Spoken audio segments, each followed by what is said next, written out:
You're listening to Swingology, a lifestyle podcast. Swingology is for adult entertainment only, and we're not licensed professionals. Our show features adult themes, language, and descriptions of sexual acts and desires. If you're under 18, this is not the show for you. The ideas and opinions expressed are those of the speaker only and not of any company or entity, and should not be considered professional advice.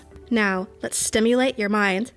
I am Tori Kist. And I'm Steve Kist. And we are recording from the Bliss Cruise. Live.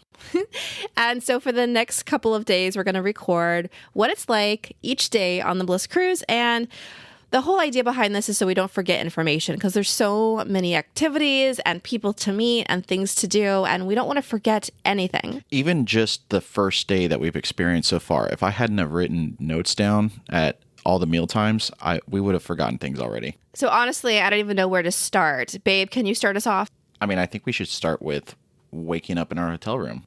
Okay, yeah. So we drove down to Miami on Saturday. We went to a couple of the meetups at the different hotels, fell asleep, and we woke up and drove to the cruise terminal. Should we talk about the meetups? Yes, let's talk about the meetups. There were several meetups across Miami. We went to two of them. The first one we went to was at the Sheraton, and it was an older crowd. The conference room was smaller and the microphone was louder, so it was hard to understand what they were saying. But we met some of our friends there. Yes. So I think with that one, that was the Bliss official meetup, and it was at the Sheraton. There was they were anticipating 800 plus people to arrive, and the meeting room for that hotel wasn't large enough to hold everybody. So there was like spillover into the hallways and spillover into the lobby. So not everyone was in one location. Everyone was kind of all spread out because the ballroom area where they wanted to host the actual event just wasn't large enough for everyone. Oh, okay. So here's something to say about the Sheraton meetup. So a lot of the swingers thought it was a takeover. And so they came with their swimsuits and swinger outfits, and it wasn't an official takeover. There were some families with children there, and the swingers that were at the pool were like, wait a minute, there's kids here. And then the poor parents of the kids were like, Yeah, I can imagine being the parents of the kids, and all of a sudden, like, all these adults with skimpy outfits start just, like, hounding the pool. Yeah, and, like, outnumber everyone. Like, why are there 40 adults here that are barely wearing clothes? Got, like, 5 kids in the pool. So, after some time at that meetup, we decided, we're getting overstimulated here. It's standing room only in this location. We know that there's other meetups around Miami, and we decided to leave and go to the other ones. Blue Lagoon. We went to the Blue Lagoon one. That one, I think, was better suited for the amount of people that were there. Yes, much larger lobby, much larger outside deck area, and much larger conference room. And the music was great. The microphone wasn't too loud, so we actually could understand. There was a dance floor. It was great. I don't think anyone else did meet and greet hopping like we had. I'm glad, though. I liked the whole meet and greet hopping. Yeah, that was fun. We should probably do that again next time. Yeah, we ran into some of our friends at the Blue Lagoon meetup as well. Yeah, and if we hadn't decided to go to the second one, we wouldn't have ran into them. So it was good. I think it was great that we did that. I actually ran into a new person there, and he's not new to Bliss Cruise, but he was my first time meeting him. And he was like, yeah, so there are different meetups across Miami and they attract different crowds. And so for the most part, look at the travel agency that's hosting, or look at the host of the meetup, and whoever kind of congregates with that travel group or that host is the type of clientele that you're going to find at that meetup. And I'm like, oh, that does definitely make sense. So if you guys that are listening to our podcast are considering going on the Bliss Cruise and looking at meetup options, take a look at the various hosts and what type of clientele that they attract, and that might help you determine which meetup to go to. Exactly. I couldn't have said it better myself. High five. Okay, so moving on, we wake up the next day and we're up at like 6 a.m. because that's normally what time I wake up, and our boarding time is 11:30. So I know, like, that's obviously too early to go to the cruise terminal, right, babe? So we have to hang out. Sure. So we go get breakfast. We're hanging out in our room. We are ready to go at 8:30, and we're like, it's still too early to go to the cruise terminal. Finally, 10 o'clock comes around. I'm like, okay, we can go at 10. I know our boarding time is 11:30. Let's go at 10. Yeah, we were itching to go. It was 10. We thought, we're going to be early. That's fine. We'll stand in a short line or whatever, and we'll be at the front. Short line. That's what we were thinking.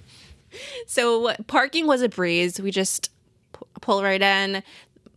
Yeah, I think level 3 had a bunch of open spots. That was easy peasy. Actually, we got right by the elevator because we have a hybrid, and there's special hybrid parking right by the elevator. Yep. And so, Princess parking for us. Yay. There was, of course, the cruise terminal parking. They charge you $30 a day. So $35. Wow. $35 a night. Yeah. So that was hard to swallow. And I'm like, damn.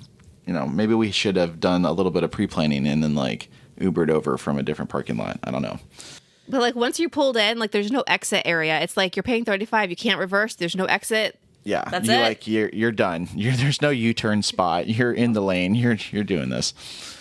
So we park and we walk over to the terminal. We're all excited, thinking, okay, we're looking for an empty door. And this is early, guys. This is early. We're 90 minutes early from our boarding time. So we walk up and there is a line so long. No, it's 5 lines. Yeah. It's just a crowd of people. Yeah. So there were, designated boarding time lanes. So there was, of course, 1 to 1:30, 1 to 12:30, 12:30 to 12, 12 to 11:30, 11:30 to 11. And each of these lanes was completely full and then gone way beyond the extension areas. Now, here's the thing. The timelines, the signs were so Tiny.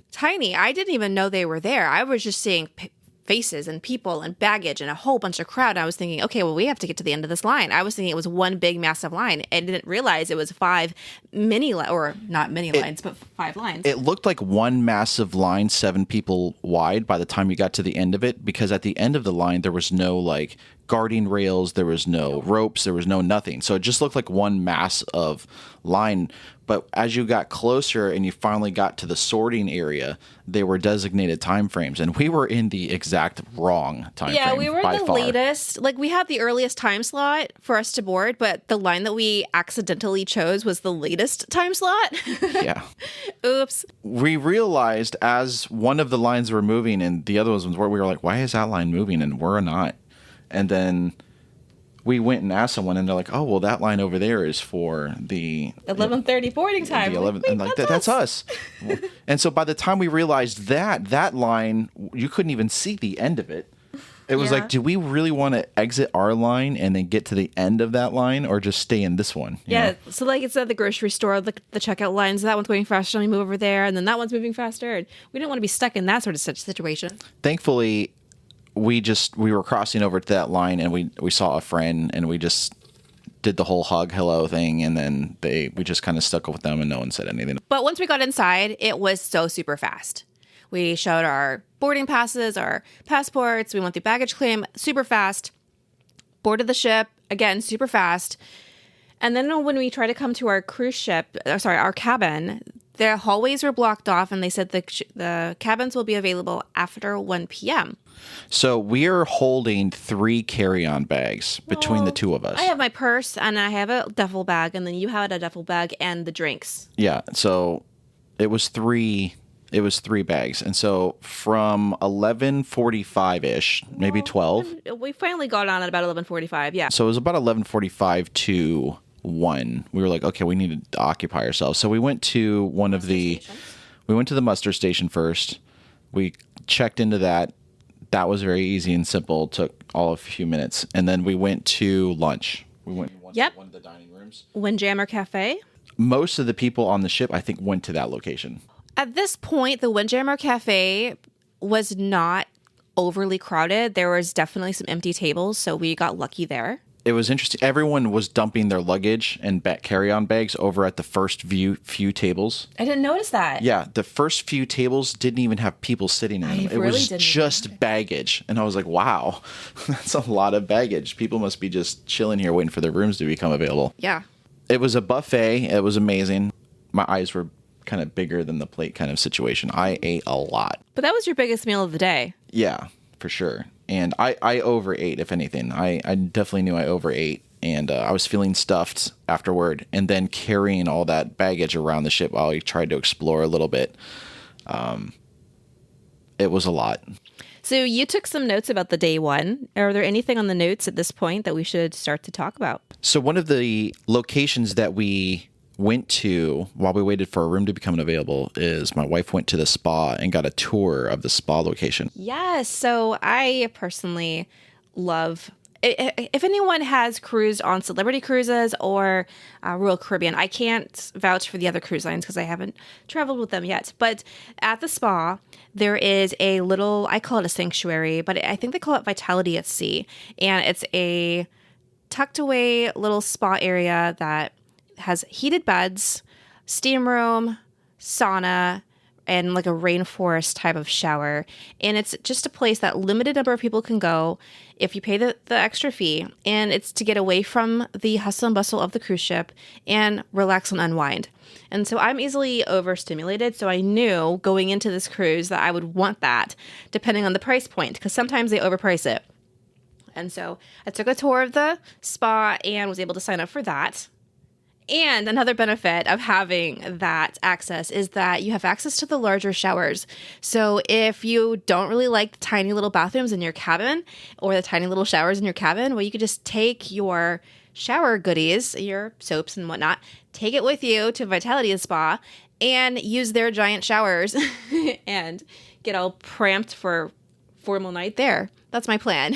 The downside, spouses, is that when your wife gets the Vitality Spa membership package, it is per person, not per cabin. So while she goes off to her super large shower and super large mirror and sink and prep area, you're back at your cabin using what you got going on. But that's another nice thing, though, because then he can use the cabin bathroom and she can go off and use her, and they're not fighting for counter space because they're, separate. That's what our deal is. Yeah. I think it's worth it this time.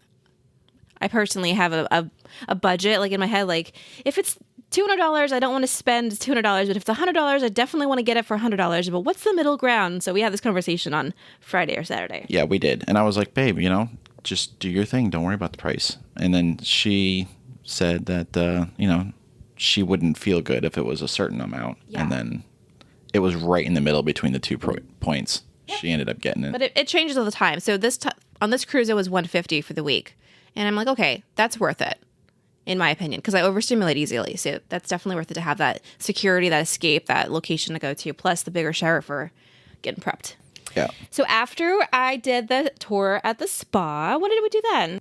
We waited in the boardwalk. We waited in the boardwalk and talked to a unicorn for a little bit while we waited for our room to become available. It was the promenade. That's where all the stores are, not the boardwalk. The boardwalk is outside with the carousel. I mean, it was a walkway with all the stores. There's some pop-up tables, and they were handing out little the little ID cards, the Kinky or the Byplay. At this location where this table is, they have all these little tag identifiers you add to your lanyard. And so some of the tag and identifiers I have on mine now say Hall Pass, DTF down to fuck. There's Big Dick Energy and Kinky. Yes. And then mine is Just Ask because, for me, it's all about the vibe. Sometimes I'm feeling freaky. Sometimes I'm feeling solo. So yep. Just Ask is mine. And their other tag options was newbie, full swap, soft swap, girls only, and then there was a fill in the blank. Let's see. At one point, we got in the elevator and we were talking as we got in. And as we walked in the elevator, you said, "Show me your boobs." But the lady who was standing in the elevator thought you were talking to her. And she was completely like, "Wait, what? No." Like she was shy and embarrassed a little. Yeah, but she was I noticed she was wearing the ID tag of newbie.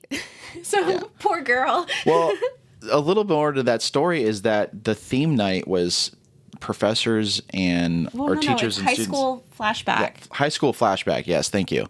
And I was wearing, I think at the time, my professor outfit, and you were in your schoolgirl outfit. Yeah. And I was being a little, dominating. I was a professor of anatomy. Yes. And so when I said, show me your boobs, I followed it up with, for science. That was the whole thing. Show me your boobs, for science. And then, of course, she was like, how dare you ask me? Yeah, we weren't really talking to her, though. You were just talking to me as you walked in. Yeah. Oh, tell the my listeners gosh. the story. So, yes. Yeah. Shortly after that moment, we're in this elevator, and it becomes crowded. Like, you couldn't move a couple inches because there was standing room only. People, and when I thought, like, okay, this next group of people won't come in the elevator because it's already crowded. No, they pushed in like they didn't care. And I was like, well, damn, okay. So we're standing in this very, very crowded elevator. We're going up one floor at a time. People are like playing hopscotch to get out of the elevator because they're in the rear and they need to get out now. In the rear? So people were moving around. At some point, it's this person's time to leave, and they're right in front of me. They reach behind them and grab my arm and start pulling me out of the elevator. And I kind of just go with it. I'm like, what? Okay. And she was pretty. So this pretty woman grabs my arm, starts pulling me out of the elevator. I literally walk out of the elevator with this woman, and she starts talking a little bit before she turns around and realizes that she has grabbed the wrong person. And I said, I don't know where we're going, but this is fun. That's what I said. She was like, oh, you are not my friend. And I was like, you can take it whenever you want, sweetheart. Yeah, that was a great moment. We all had a bunch of laughs. We introduced each other, exchanged our slut cards, and separated. What happened after that? Oh, we went to our room. There was one of our bags there at the room, right? No, we were able to get access to our rooms finally and drop off our duffel bags. So then we were finally like a little relaxed, but we're still waiting for our main suitcases. And we had a shoe bag, Steve's luggage, Tori's luggage, and I think there was one more. So anyway, most our of luggage wasn't here. Most of our checked luggage, the stuff where we could decorate our doors and everything, most of that was not here at the room yet. So all we had was what we carried with us.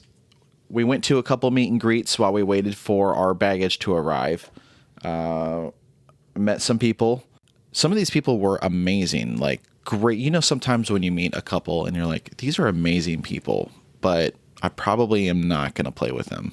It's not about playing. It's about connection. No, I agree. And that's the point I'm trying to make. Oh, good. I'm failing at that. Okay. The point I'm trying to make is like, I would definitely hang out with these people repeatedly. They had great stories. They were entertaining. But for some of them, it's like, you just know that you're not meant to go physical. It's just not meant to be that way. And I look forward to hanging out with at least one of those couples tomorrow or maybe today, just to be around them because they're great people. Not to interrupt, I really hope that that's how people see me sometimes because, I don't give off that playful vibe energy, but I'm definitely playful in more of a charismatic sense, I think, right? And so I hope people want to hang out with me even though they might get that vibe that I'm never going to play. Me too. Because I like to party, and sometimes I do play. Anyway, not about me. We actually connected with a handful of people before the cruise because on Facebook there's some groups, and then on Telegram there's some chat groups, and so a lot of the Bliss cruisers, not all of them, because there's like 6,000 of us, about 1,000. 6,678. Wow. Okay.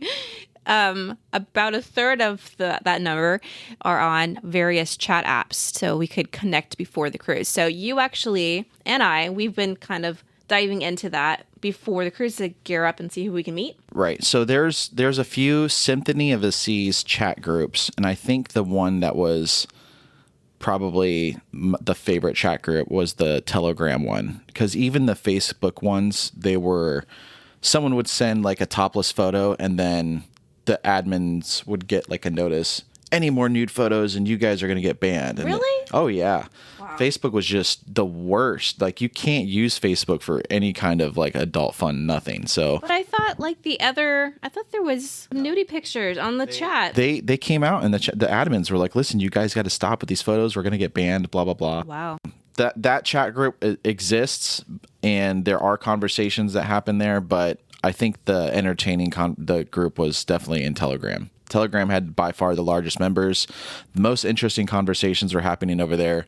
People were sending like videos of them and their spouses, like trying to spice up, anticipation for other people to want to meet them and all kinds of different things. My husband made flashcards for me of various people that and for himself, not just for me, but of various people that we were chatting with, their picture with their name on it. So we could see, okay, well, what does Adam and Eve look like? Okay, well, Adam looks like this. Okay, so we're looking around like, oh, there's Adam now. So we found him and we had their name and their picture together on our phone. Right. So that was convenient. I mean, honestly, you chat with all these people online, not even just the people that you want to meet, the people that you end up like filtering through. So like you'll have conversations with 40 or 50 people, maybe, right?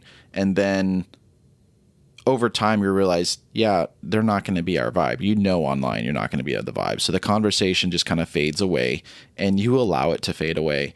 And then other people will start communicating with you and you're like, I really enjoy these people's energy. I want to meet them. And so that's couple number one. And then by the time you get to the cruise, you have like 12 couples or whatever you want to meet. That's a lot of names to remember. Most people aren't good with names. When you haven't even met them yet. You haven't met them yet and you're already like supposed to have remembered all their names. And it's like, no, I need flashcards. Yeah.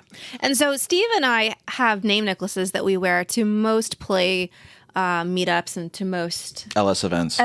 Thank you. We have a pool-friendly version that's like a plastic and made with bead letters, and then we have more of a shiny silver version that's for dressy nights. I like to just wear my dressy one all the time. But. Yeah. So we met a couple of those people on the flashcards while we waited for our luggage to arrive. We came back to the room a couple times thinking that our luggage would be there, and it wasn't. It was very hot. We found very out. Humid. Here's the thing. We found out that the balcony door has to be closed and locked in order for the AC to work. In the cabin. So we're talking about the cabin space. We didn't find that out until like 5 p.m. Right. And it's humid in Miami. We got into the room. It was not cold. It wasn't warm, I think, upon entry. And then we opened the balcony door. Our room has a balcony just to check out the balcony, of course. And of course, I think we just didn't lock it properly. Yeah. Because it wasn't locked properly, the AC of the room had shut off and we just were not notified. We didn't know. As we stayed in the room and started like sweating our asses off, we were like, why is it so hot in here? We go out into the hallway. It'd be nice and chill and cool. Like, this doesn't make any sense. We even called at some point the customer service and said the AC in our room was broken. And they go, no, you have to shut the door to your room, sir.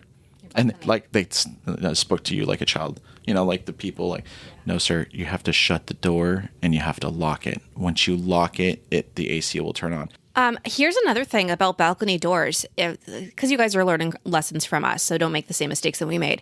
That's the whole point of telling you. We didn't make this mistake, but a few cabins down, as we were walking through the hall, I overheard their conversation and they made this mistake. They had the balcony door open and they opened the hallway door at the same time. And there's like a vacuum and everything just got like blown off of their side table or something. Yeah, no, it was their door decorations. The moment their balcony door was wide open and they opened their cabin door and all their door decorations went sucked into the room and tried to go out the balcony. Yeah, like there was this crazy vacuum. So just be careful if you get a balcony, that door should be closed. And if the hallway doors open, and whatnot. So just be careful with that. I mean, they had like loose, flowing, dangly decorations. So, I mean, it was getting caught in the wind. I mean, that's and the little funnel section thing, whatever that happened. Moving on. Don't listen to me right now. I'm going to edit. It's a lot of editing. I like editing. Don't edit too much. Oh, we forgot. At the pre-cruise meet and greet. We'll talk about that as a surprise later. Okay. While we were waiting for our bags to show up, my wife wanted to make dinner reservations at the various... Right. So when we booked the Bliss Cruise, I requested like a 5:15 dinner or whatnot, and we got anytime. I'm like, okay, fine. Anytime's not terrible, but when we get on the cruise ship, let's see if we can get a steady dinner time with the same server because personally, I like a little bit of consistency in life. Variety is fantastic, but some consistency is also fantastic in its own way. So if I can have the same dinner table with the same host, at least that's something every day that's consistent. And so I can enjoy more of the spontaneity outside of dining, right? Okay, just go with me here. And what I found out is that we can go to the maitre d' and request that. Well, I did. I guess I didn't talk to the actual maitre d'. I spoke to some other host and they were like, okay, we'll just talk to your server. So finally, we went to dinner that night. And we spoke to the server, wonderful girl, beautiful accent, and just a lovely lady. And we said, "Can we have you every night? Can we have you as our server?" And she said, Yes. She said yes. I'm still confused because we don't have a set dinner time, and I think we're going to get different tables all the time, which kind of Defeats the purpose. yeah. But it's nice to have the same server. I mean, there's not much to say about it. We're going to get the same waitress. They will not book a specific time for the main dining hall. It is first come, first serve, come as you are. You get whatever is available. They allow you to choose to sit amongst yourselves, like you and your partner, or if you want to sit at a group table. That's how it normally is. So you go there, they say, do you want to sit alone or do you want to sit with a group of people at a big table? It depends on how many people are trying to eat at that time, because we went kind of early at dinner time, and so we could get a two-seater easily. Right. But then as we were leaving, there was a line waiting for a table. So how was dinner, Steve? What did you have for dinner? So for dinner, because, listen, we ate lunch at noon and we were eating dinner at 6. So sure, there's a good spread there, I suppose, but I had eaten a lot and I was not feeling that much hunger.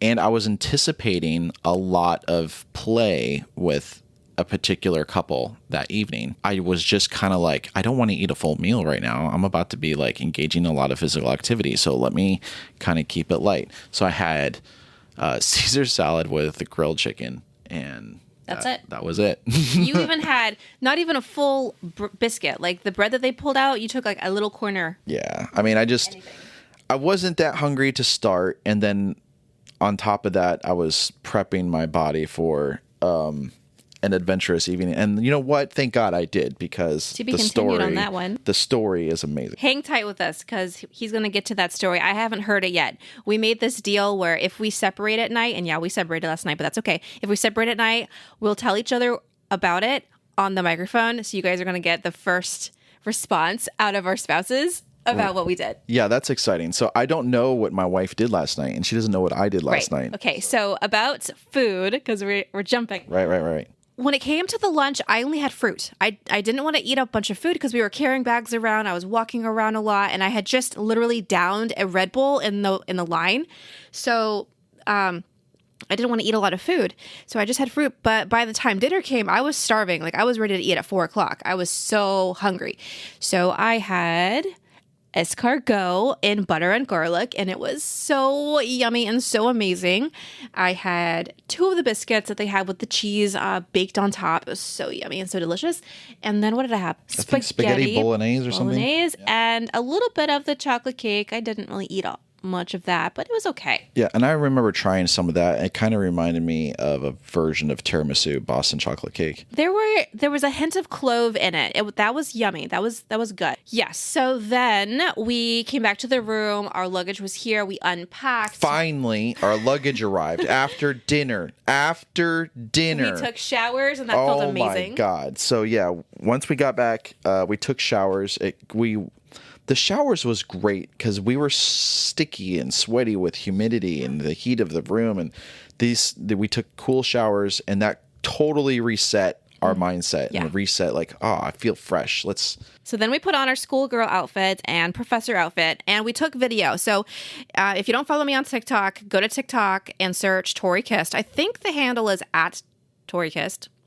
And there might be a Tori.Kist. It's either Tori Kist or Tori.Kist. Anyway, and I'm going to be putting video of what we wear each night. So you can see our costumes. You can check us out over there or on Instagram, but I'm mostly on TikTok these days. I remember a story. Remember when we were sitting at dinner? There was a table behind us, and that table was a group of people.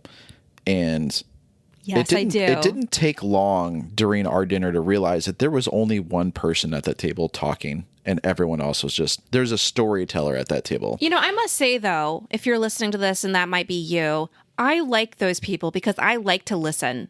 I talk a lot on the podcast, sure, but I really like listening. So if you are a chatter, I'm one of those listeners that you can just chat for a long time, just keep chatting. I'm going to listen and I'm going to ask you a question. So yeah, there was a chatter at that table and he had a really interesting mustache, right? Oh yeah, definitely one of those curl up mustaches and then a beard that went down probably to where your nipples would be. He was a character. Yeah, he definitely was a character and he was a great storyteller. So yeah, I wasn't mentioning him to dog him. I like he was entertaining the table. So what was he talking about, Steve? So the guy at one point talks about his experience about the first rentable sex robot in Bulgaria. Oh my gosh, I do remember that. It was the first AI sex robot or whatever that you could talk to.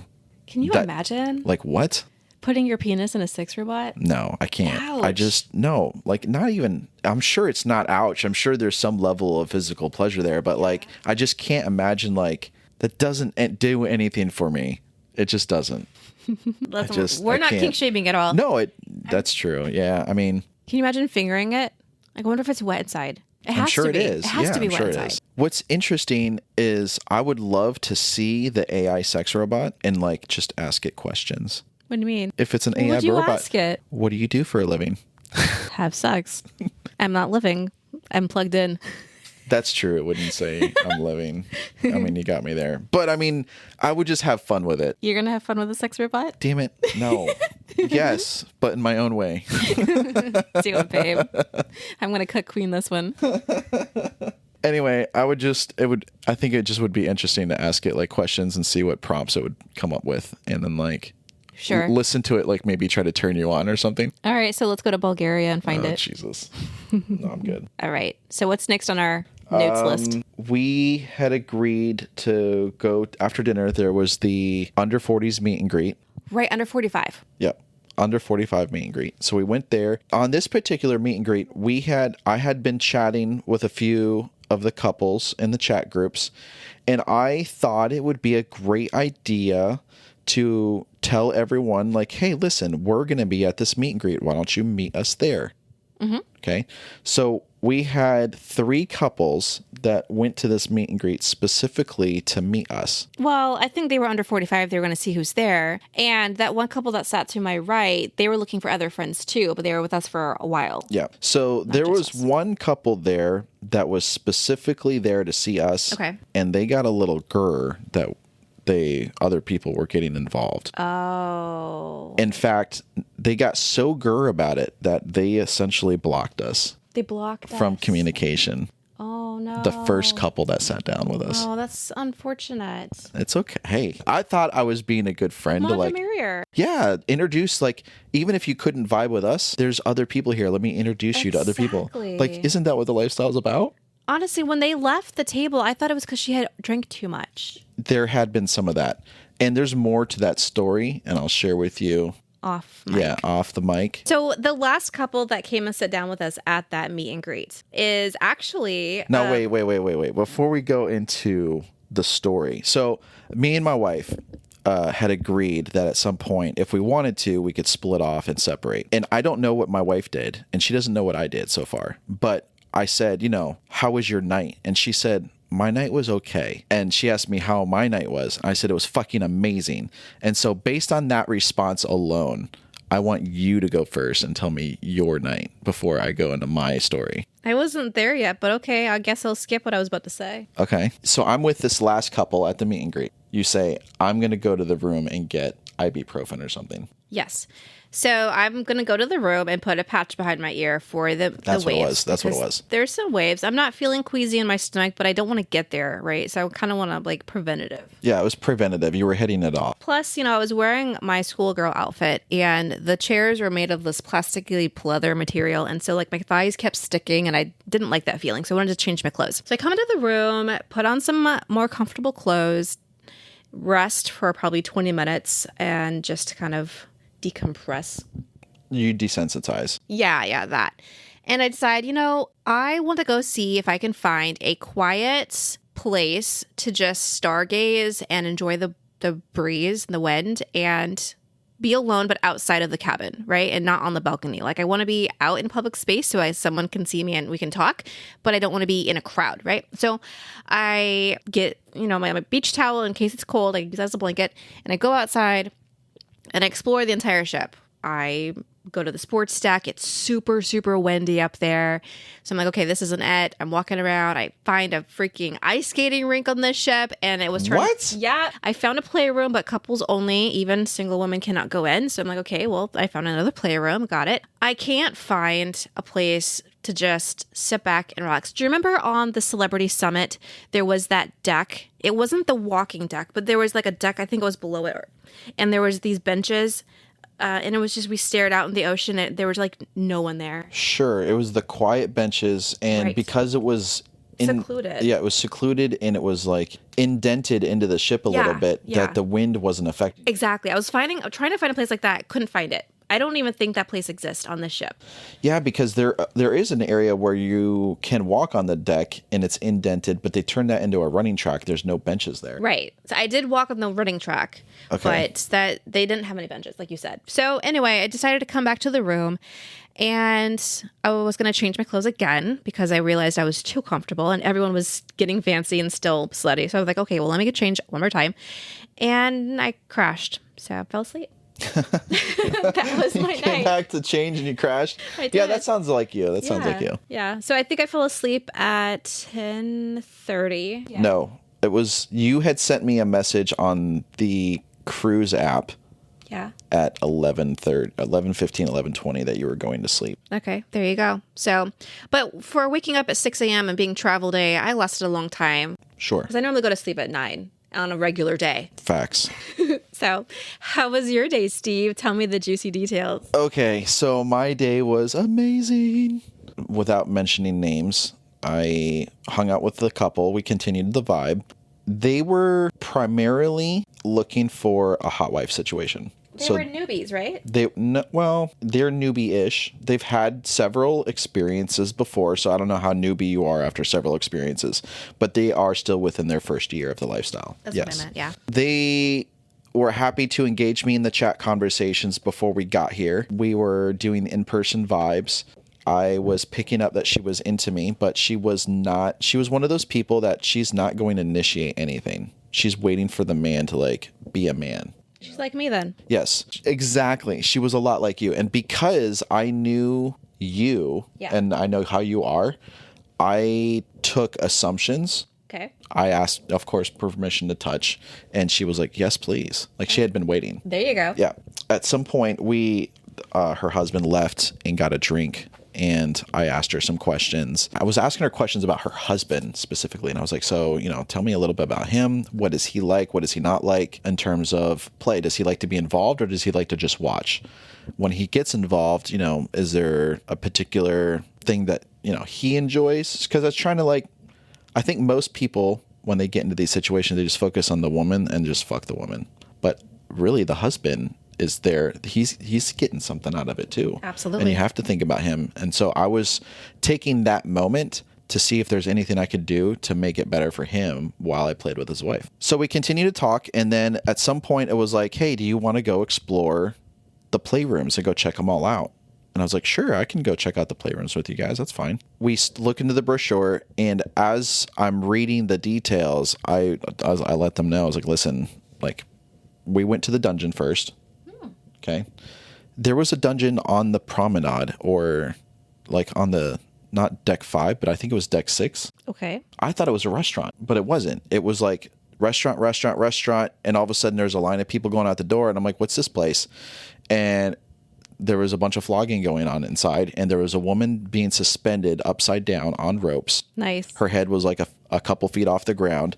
And she was tied up. And people were I say people, there was 2 people. One was watching over her, and there was another 2 people. One was caressing her body with her hands, and the other guy was fingering her clit while she was upside down, and she was squirming like a worm. Yeah. Her arms and legs were bound, so she couldn't move her arms or legs, and so she looked kind of like a worm. Yeah. Trying to prevent herself from having an orgasm upside down on the rope. That's so situational. Wow. And there must have been 60 to 70 couples sitting on dining room tables surrounding this little stage watching this happen. Wow. I thought we were going to sit down and watch, but the couple that I was with, they're like, I think we've seen everything here. Let's go on to the next room. Okay. So we immediately left and went on to the next playroom, which we couldn't go in because it was couples only. And we were at that point technically a throuple. Right. And we looked through the brochure and it was like there was only one room we could technically go in at that point. And so that was the deck 3 Jewel and Conference room. Yeah, the conference room. We walked into the playroom. What did it look like? I haven't been there yet. So there's 2 playrooms. One off to the and down this hallway. There's 2 playrooms. One to the right, one to the left. We walked into the one to the right first. That playroom had a lot of beds, and there were curtains, but they were all mostly open, so you can kind of see what was going on to beds off to your left, off to your right, down the hall a little bit. It was definitely having a little bit more of an open atmosphere, but you certainly couldn't see like the other end of the room. Like there was just too many curtains and stuff like that going on. So there was lots of people playing, lots of people moaning.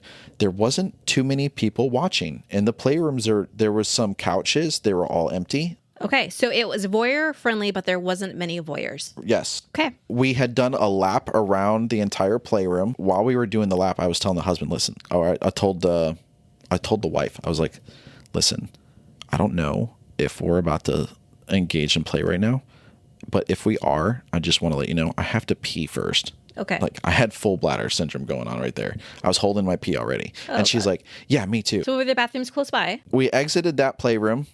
And then the wife said, I need to use the restroom. And then the husband said, yeah, me too. And I was like, yeah, me 3. Well, we just met at the bar, so that made sense. But before we went to the restroom, we crossed the hall to the other playroom across the way. So now we were off into the playroom onto the left. This playroom it had the same beds and same curtain setups, except all the curtains were essentially closed, almost all of them. Okay. So you were in a playroom where you could hear everybody having sex, but you couldn't almost see anyone having sex. Okay, so it was almost private. It was essentially like a closed off private room where every bed was private. You could leave the main like front curtain open, and there was a couple that were, but most of them were closed, and people were just having sex in closed curtain beds. Okay. So what happened? Like, tell me the good. We did a quick walk around there, and then we went to the bathroom. While we were in the bathroom, I told the husband, do you guys typically like to engage and play in the playrooms, or do you like to play in more private settings? The husband asked me a considerate question. He goes, would you prefer we play in the playroom, or would you prefer we play out in a private room? I liked that question. I said, listen, it's the first time I'm playing with you guys. I think it would be better if it was more a private setting. Mm-hmm.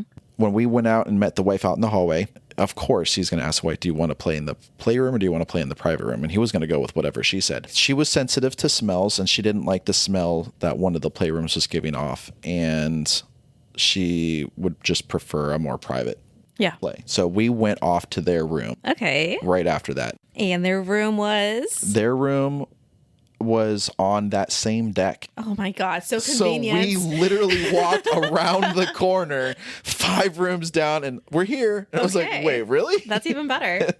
She's like, yeah, that playroom's so inconveniently placed for me. She was saying that in a playful way, of course. We walk into their room, and I'm not exactly sure how they want to start. I don't know if they want to vibe and chat a little bit first while we're in the playroom, or in their room, or if we're just going to go right into it. And so I'm waiting for one of them to make the first indication on what we're going to do, right? I'm more like if it's a nonverbal signal, or we're going to sit down on the couch. And the husband walks right up in front of his wife and starts kissing the wife and starts caressing her body. Yeah. So I walked up behind her and I start caressing her neck, and he starts not caressing. I start kissing her neck, and he's kissing her neck on the other side. Yeah. And so we're just giving her all of our attention, right? Nice. We got her naked. We placed her on the bed. He blindfolded her. Oh. We started giving her like sensory play. That's fine. A little bit. I'm going to be honest with you. For the first 5 minutes, I was starting to become concerned. Like I wasn't getting like hard aroused. Okay. I started to go down on her. Yeah. Like listening to her moan and squirm, and I could hear him talking to her like, oh, you like that, don't you? Okay, so he knows what he's doing down there, right? And then he was telling her like, oh no, you have to be quiet. You know, he was being very dom and Like daddy energy? yeah, daddy energy. Yeah, Okay. he was definitely bringing that. It got to the point where she basically comes out and says, okay, I need dick now. Yes, that's something I would say. She says, I need dick now. And so I am still not hard at that moment. Oh no. And so I'm still not like overly concerned. So he comes out and plops his dick on her face, and I'm like, that looks like my dick. Oh, It was big, and I'm like, that looks like my dick. nice. I'm like, exactly. I'm like, That's hot. and so I'm looking. I probably looked at it a little bit too long, and he noticed I was looking at his dick a lot.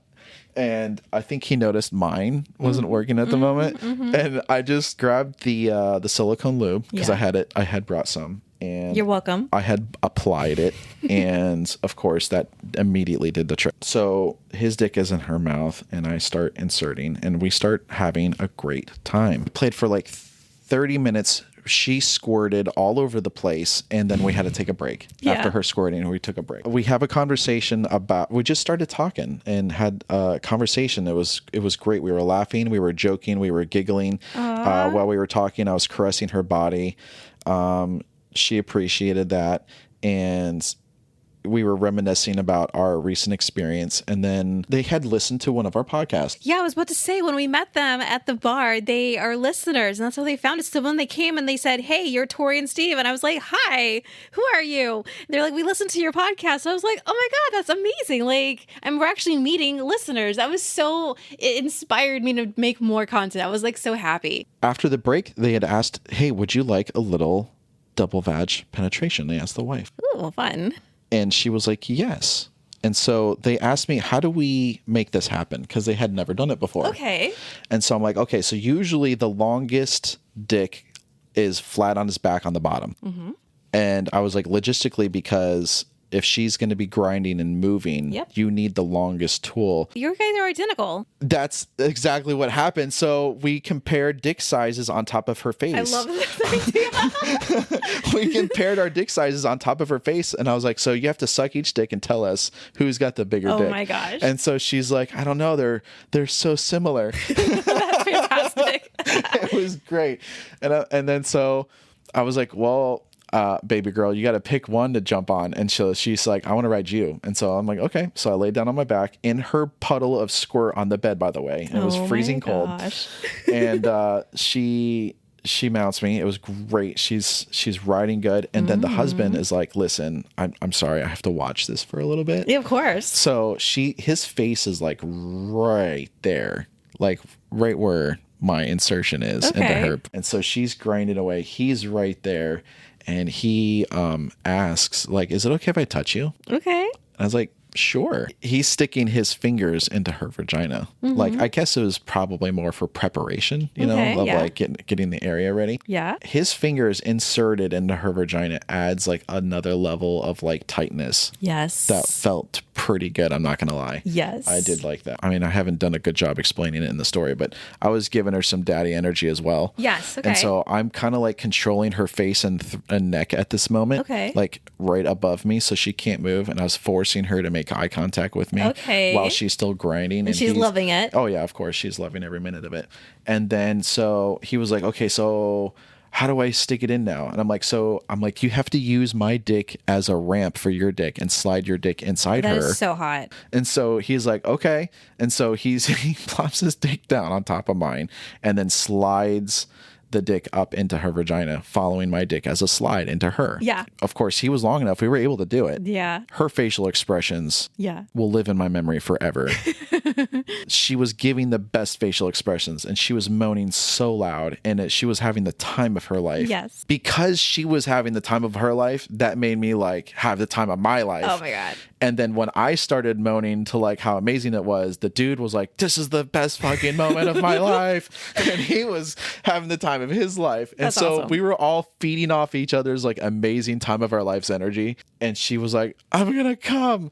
And when she said, I'm going to come, he was like, are we all about to come right now? Oh my God. And then like I fucking came so fucking hard right there. Oh my God. And then he was like, oh my God, I'm coming. That's amazing. We all had an orgasm right there. At the fucking same time. It was amazing. I'm so happy that happened. After that moment, we were just chilling. We kind of went back into chill mode and was just kind of reliving our moment, reliving the experiences, talking about how they've had several males come and play with them, but they've never had that kind of experience before. Yeah. And I was like off the charts. And I'm like, yeah, we definitely need to redo this again. There was conversation about including you next time in some capacity. Sure. You made a fantastic connection on day one. I'm so happy to hear that. Yeah, it was amazing. That's so incredible. I came back to the room.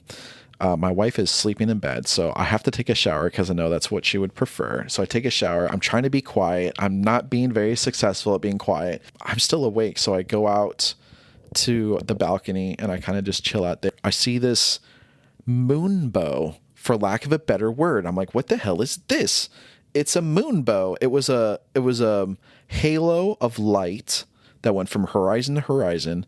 And having Googled what a moonbow is, it wasn't a moonbow, but I think it was similar to a rainbow, but with the moon. There was no moon though. And that's why there was no moon? There was no moon. That's why I can't call it a moonbow, but it was a bow of light. And I think it was light from the ship reflected off of the storm that was on the horizon. It was just a peaceful way to end the night. Yeah, it was nice.